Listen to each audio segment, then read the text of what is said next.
All right. Yeah, that's fun. So again, I was because here we have S-san and K-san and also P-san, who are first time, yes, all of you are practice second time, sorry. Second time, but still kind of, he came from Bangkok just to have me today. Oh my God. Now I'm very stressed because of that. But so anyway, so S-san is practicing Theravada way of Buddhism in Bangkok, right? And you also, well, practice Vipassana as also a little bit, yes. And then Zazen the first time, but I saw last time you came in the middle of the meeting, so that was a lot. So today I was keeping both of you in mind, and also Tomoto-san, who is not so good in English, so I will try to explain a little bit about how to practice Zazen within daily life. I mean, without comparing, like this is it, but really like make it your own practice. Of course, the rest of you already knows, but there are also people who are going to watch online, so I have to keep it like, with beginner's mind. It's actually the best way. Okay, so I'll explain to you. So I don't know about Bangkok how you enter the temple, but here when it comes to Zazen or the environment is very important. Probably in Vipassana you don't care about the environment so much. Yes, not so much. We have to be respectful. Yes, of course, but not so kind of details and right. So also probably how you sit is like they don't teach you how to sit, right? Yeah. So this is the main difference. In Zazen, when it comes to Zazen, really the posture is the most important thing. And it's really, okay, because I would say everything here. All right, so when we enter the hall, you enter with your left foot and you make a bow and then choose your favorite cushion, please. Maybe you go.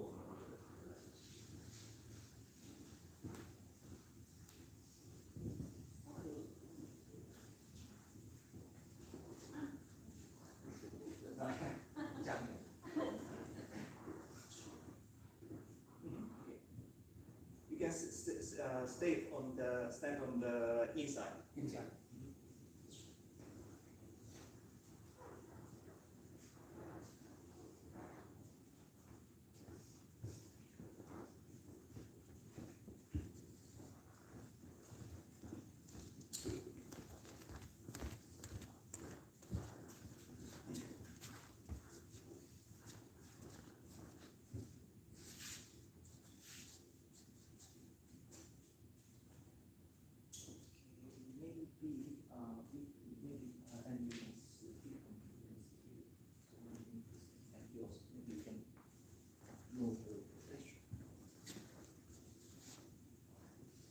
So please. Okay. Good balance. Yes. So we will sit, and then I will explain to you how to sit Zazen. But again, as I said to you, you have this white thing, so don't sit on it. Okay, but turn it so that it's at the back. Okay, so make sure it's at the back.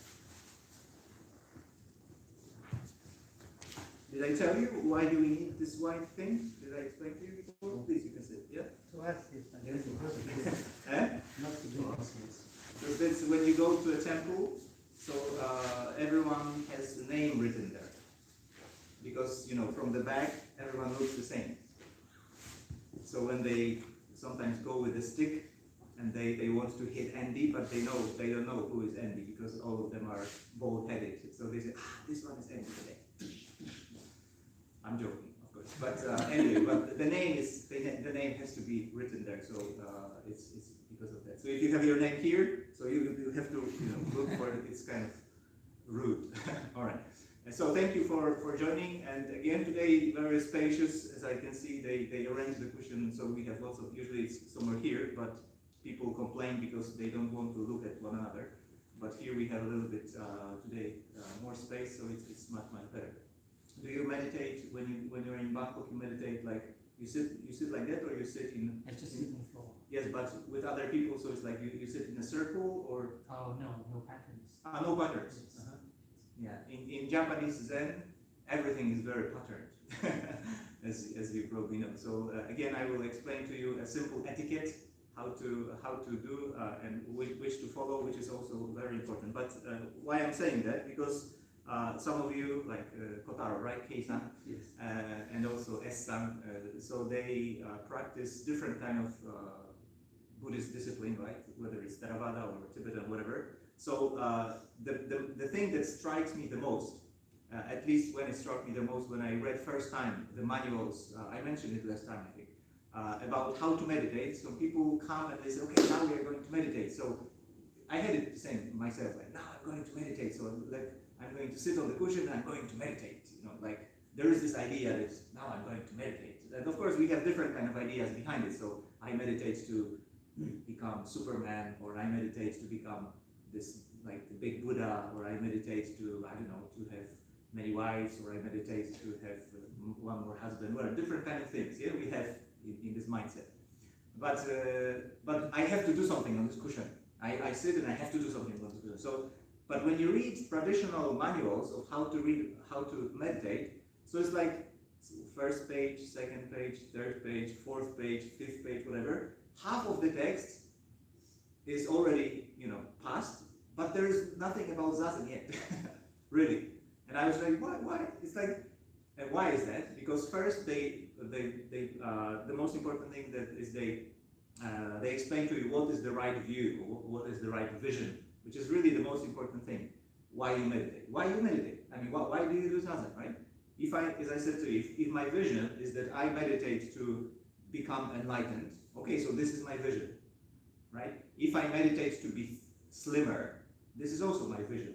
If I meditate because I don't like my boss and I want him to disappear, right? Through my supernatural meditation kind of skills, this is my vision, yeah? So as you can see, we have 1, 2, 3, 4, 5, 6 people plus the 7 people on the cushion. What do you have in your head? What kind of vision do you have in your head? You see? I can have a vision of a beautiful angel woman in my head, for example, and I look like that in meditation. But for example, S-san can have his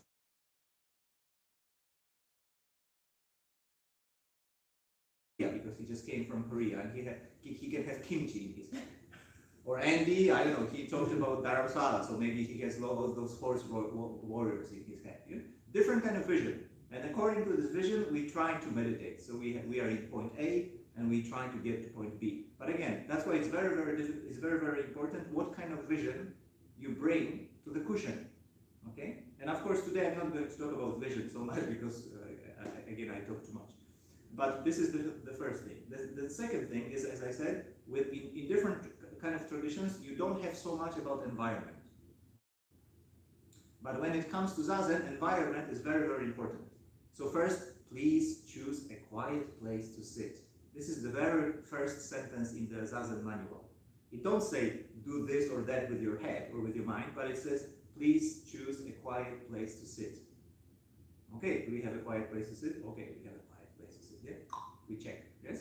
The second one is, for example, please wash your feet, or for example, wash your head, wash your eyes before you sit. Then again, put some statue on the altar in your room. Then again, if you have some slippers, disarrayed slippers somewhere here, or maybe you have a dog walking around, so no, say to your dog, go away, because this is the room for Zazen.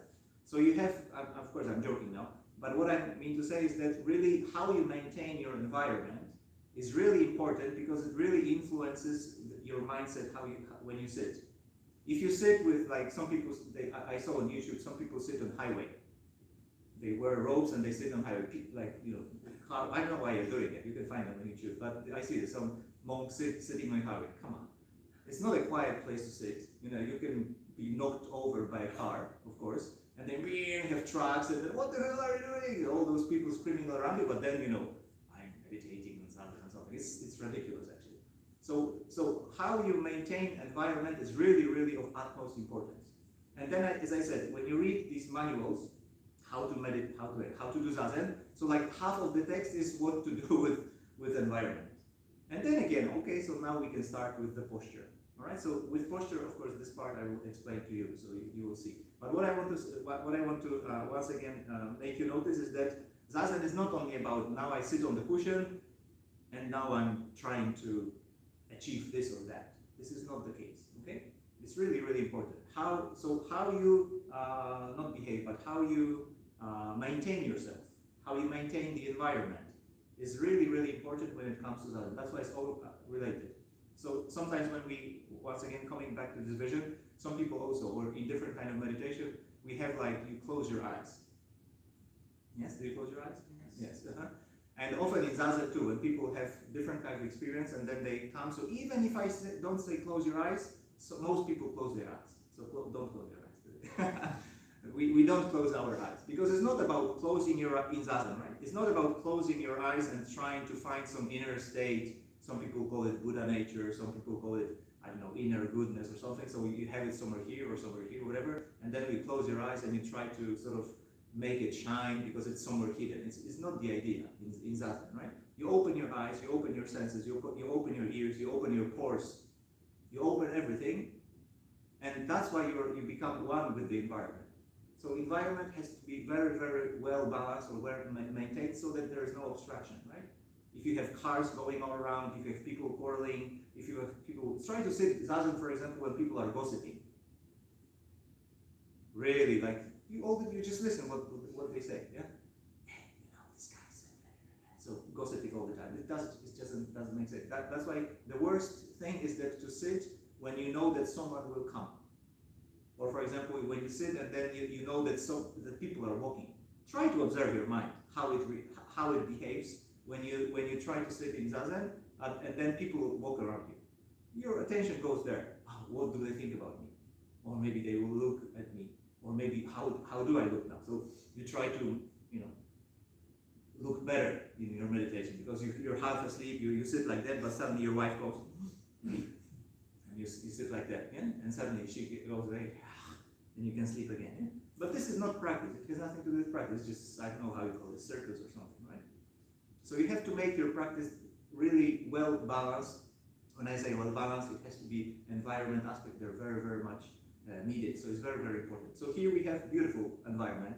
Not so many people walking around. Maybe there's just one sitting there, but he will take some pictures. That's the only one.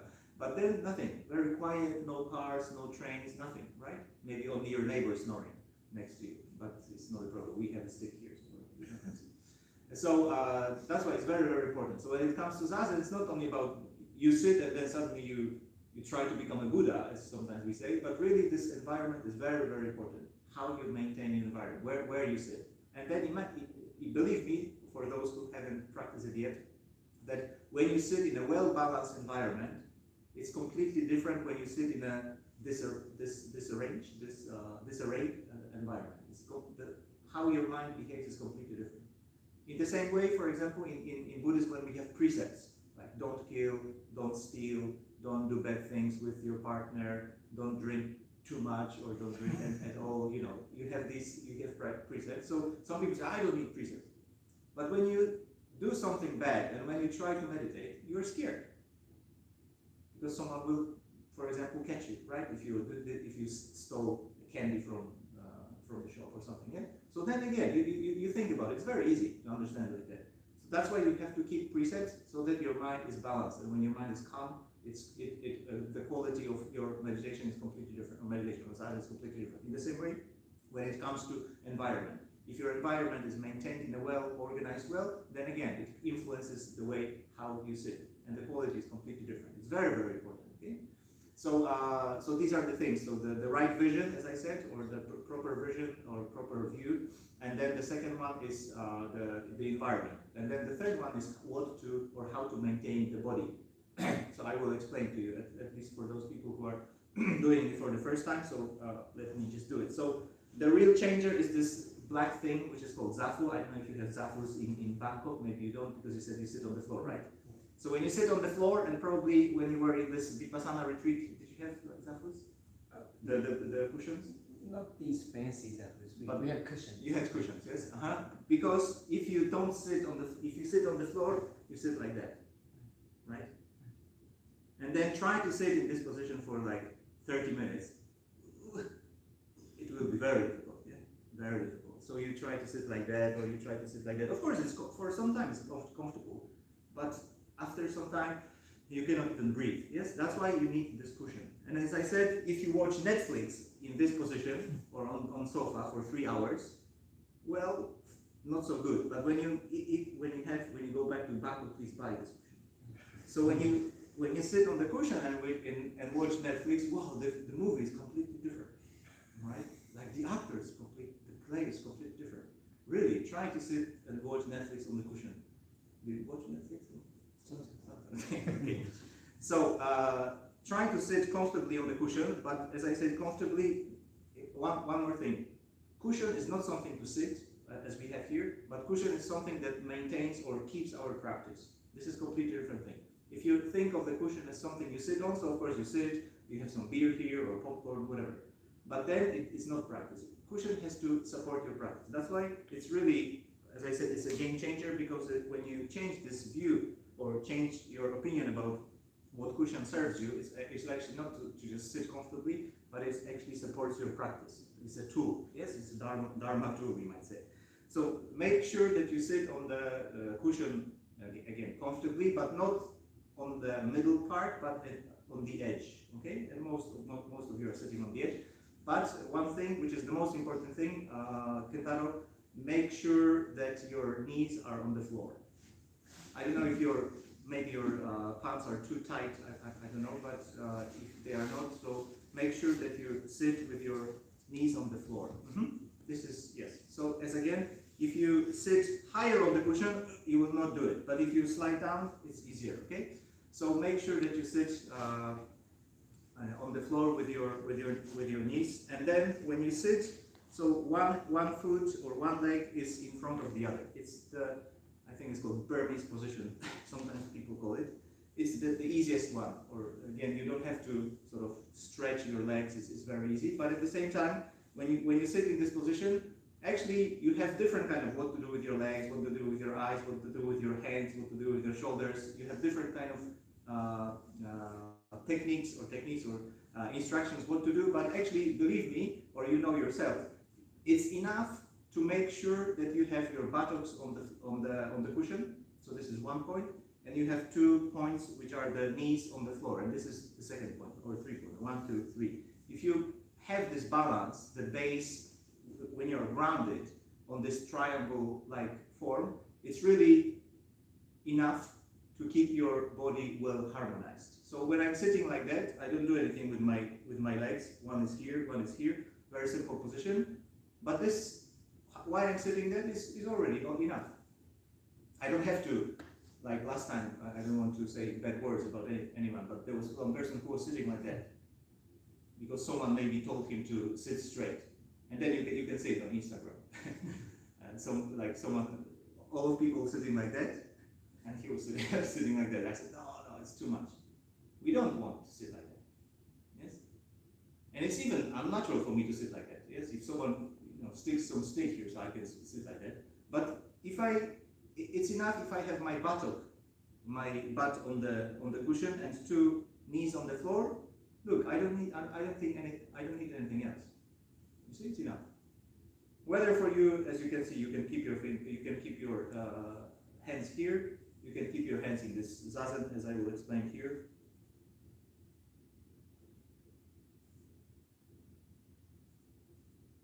And I don't try to construct anything new, like now I'm going to meditate, so I have to do this, I have to do this, I have this. No, it's just, you just sit.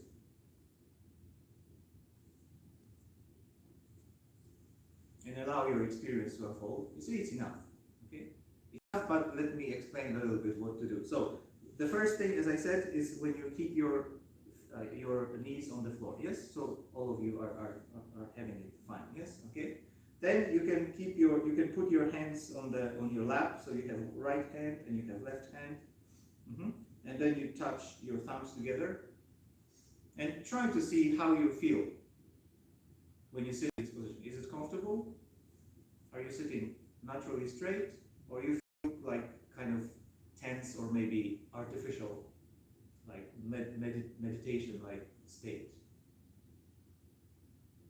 And we don't talk about meditation at all here. You just sit naturally on the edge of the cushion, that's all. You have 2 knees, a butt, and hands together. and you breathe through the nose. And again, when you breathe through the nose, when you close your mouth, so the tongue naturally rests on the upper palate behind your upper teeth. And again, you don't have to place your tongue there. It naturally knows where to go. So when you close your mouth, it is already there, I believe. And when you sit in this way, you can see that my ears are in the same line with my shoulders. And it's not something that I want to construct, just demonstrate it and I sit like that. But just naturally, my ears are in the same line with my shoulders. And I don't close my eyes. So in Zazen, we don't close your eye. We don't close our eyes. You don't stare, but at the same time, you don't sort of try to make them like artificially closed or half closed, but just really let them be as they are. And naturally, they would just fall down. So instead of focusing on anything in front of you, you just let them see. Have you ever been to Kyoto or in different kind of place where you can see Buddha statues? Have you seen the Buddha statues' eyes? I don't know about Bangkok or like Thailand there, but at least when it comes to see the Buddha statues in Japan, have you seen their eyes? Have you looked in their eyes? Wherever you go, you cannot escape it. They always look at you.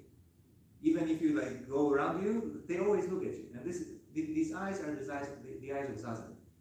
It doesn't mean that when you sit on Zazen, you look like that, all around. It's not what I mean, yes? But this kind of Zazen, with this kind of eyes, when you have in Buddhist statues, like it's you look everywhere. But at the same time, of course, I'm not like this, right? You have these eyes. These are the Zazen eyes, yeah? So you look everywhere. You don't focus on only one point. If you focus only on one point, so S-san will go away and I can't see him, right? But when I don't focus on one point and then I can see spaciously, I know that Christopher is here, or Andy is here, or Kentaro is here, Tomoko is here, whatever. Everyone is, I can sort of embrace you with it, but at the same time, I'm not trying to focus on one thing, like to keep one thing. Yes, it's just really no tension in my eyes. And the same with my ears. I can hear some buzzing behind me, but I'm not trying to focus on that. Maybe someone is hungry and there's some burping in his or her stomach. In the same way, when I feel the incense behind me, or maybe some perfume,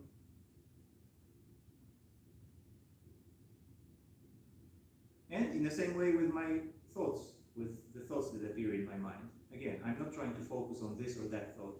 Oh, this thought is bad, I don't want to do that. I don't want to think about that. Or this thought is good, maybe I should follow it a little bit. You just let them be as they are. Exactly the same way with the smell, the sounds, the sights.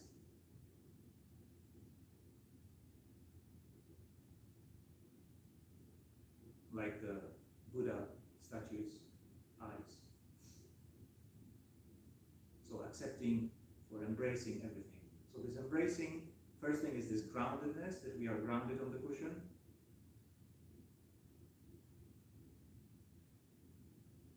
Then this embracing element, that you accept whatever comes. You don't try to deny.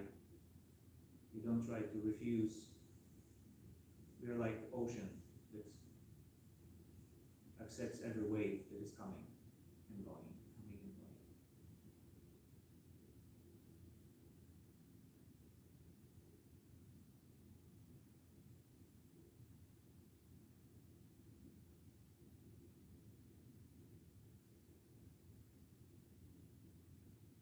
And experience this moment. This moment which we want so much to escape from, because we want to get to another moment. Sometimes.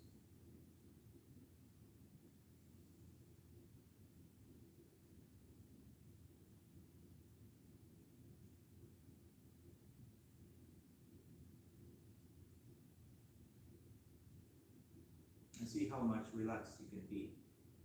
Relaxed, I don't mean laxed, like, but relaxed.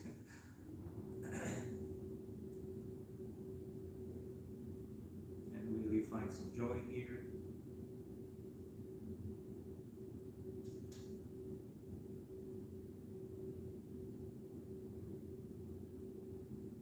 I have a tendency to really look stern. I have like a stern expression on my face, which I don't like so much doing Zazen. So I always say it's always good to have some little smile on your face. Not you don't have to like smirk or something, but just try to smile. If you smile in your heart, then the smile will appear in your face. When you see the Buddha statue, he always smiles a little bit.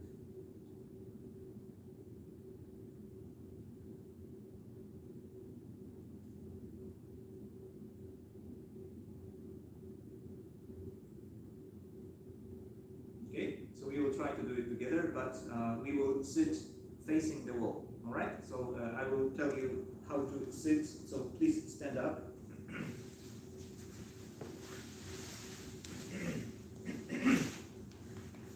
And just a short manner to before you sit. So first thing you have to do, you fold your hands together, you make a bow to the cushion. Then, as if someone was pulling you by your right shoulder, so you turn clockwise. As if someone was pulling you by your right shoulder, and then you make one more bow to your friends. And then we can sit, but again, be careful, as I said, about this white stripe, so it has to be yes at the back. So remembering about these things that I told you, please sit down and we will practice for a while together.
cushion and stand up. Take it easy. And fix your cushion. Give it some good massage.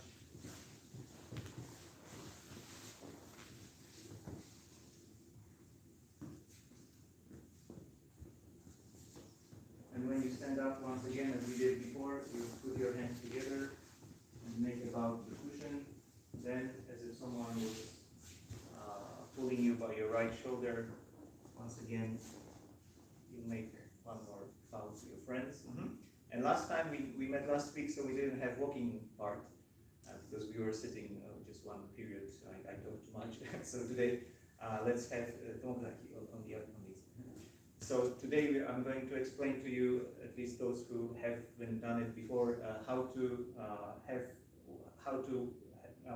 practice in walking in our tradition. So in Japanese it's called kinihin.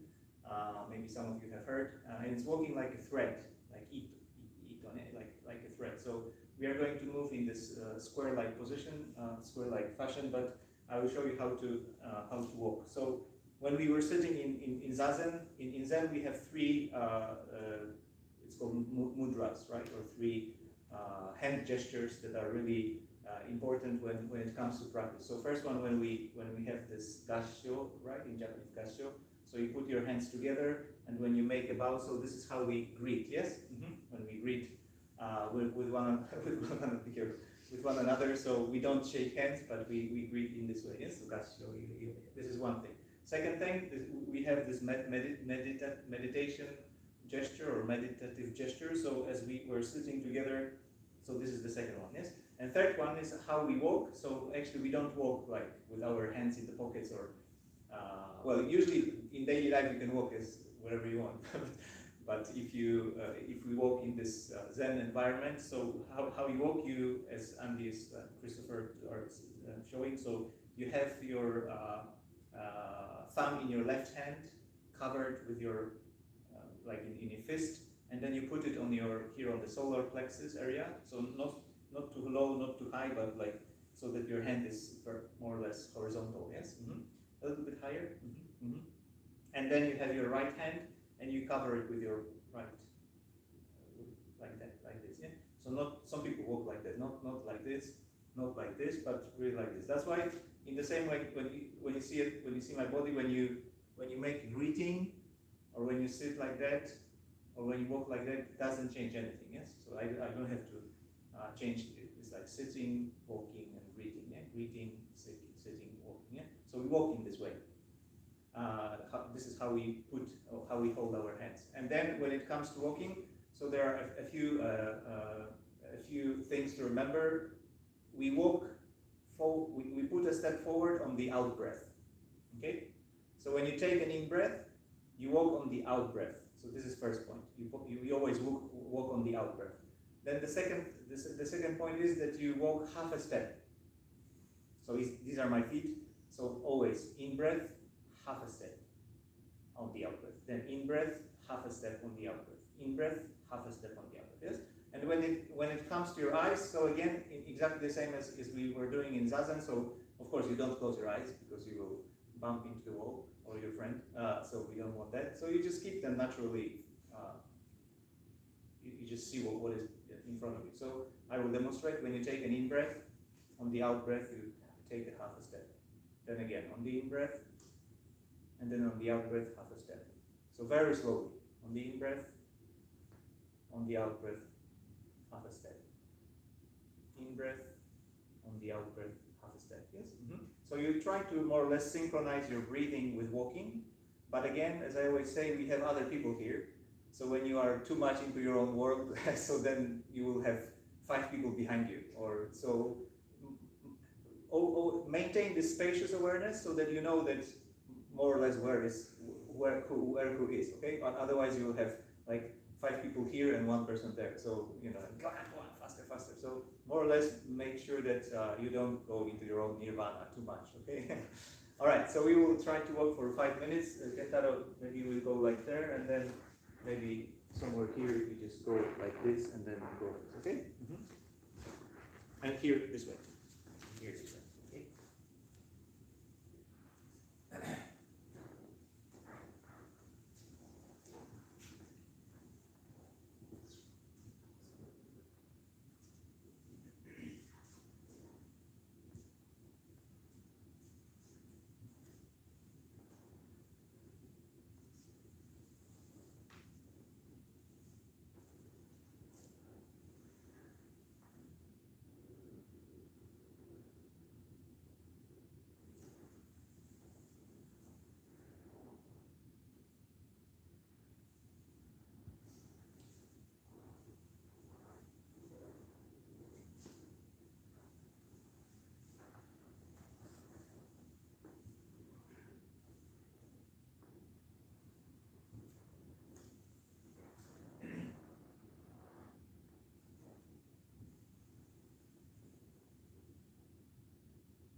Okay, make a bow and continue to walk, but at normal speed is fine. Not normal speed, no shortcuts. Just go back till you go back to your cushion.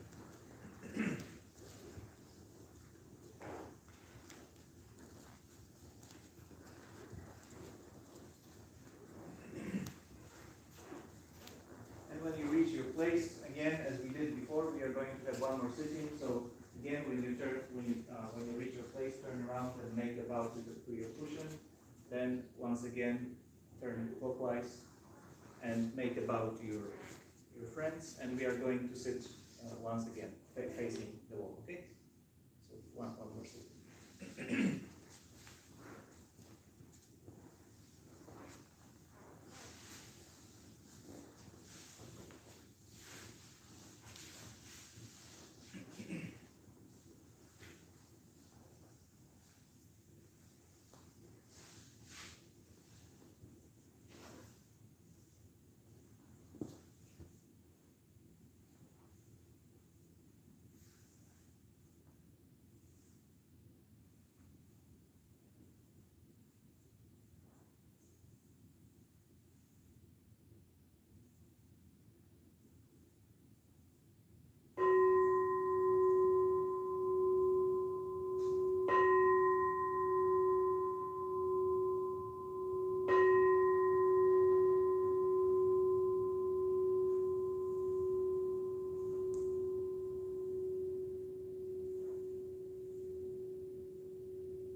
once again, put your hands together and make a bow. And before you stand up, put your hands on your knees and make a few movements from left to right.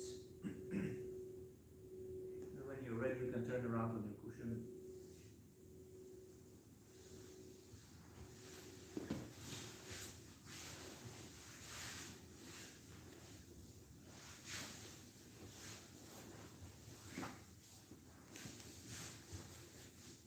Take it easy. You don't feel your leg. Okay.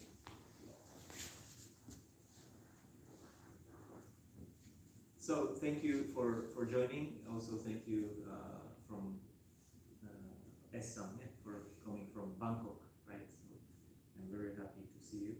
And I hope you can continue in your place doing Zazen. If you need more instructions, so you can write to me or I will tell you more details, but this is what it looks like. So thank you for coming.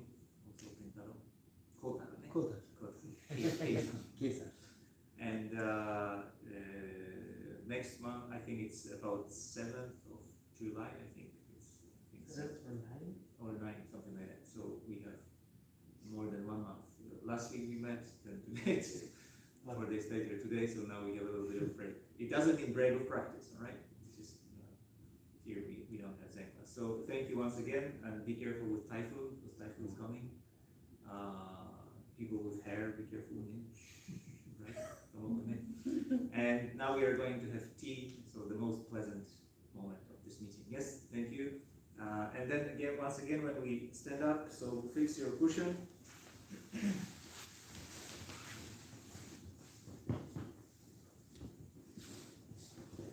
And last time, make about cushions and turn around once again. Make one more bow. Okay, all right, and we can be so make tomoko and then go down.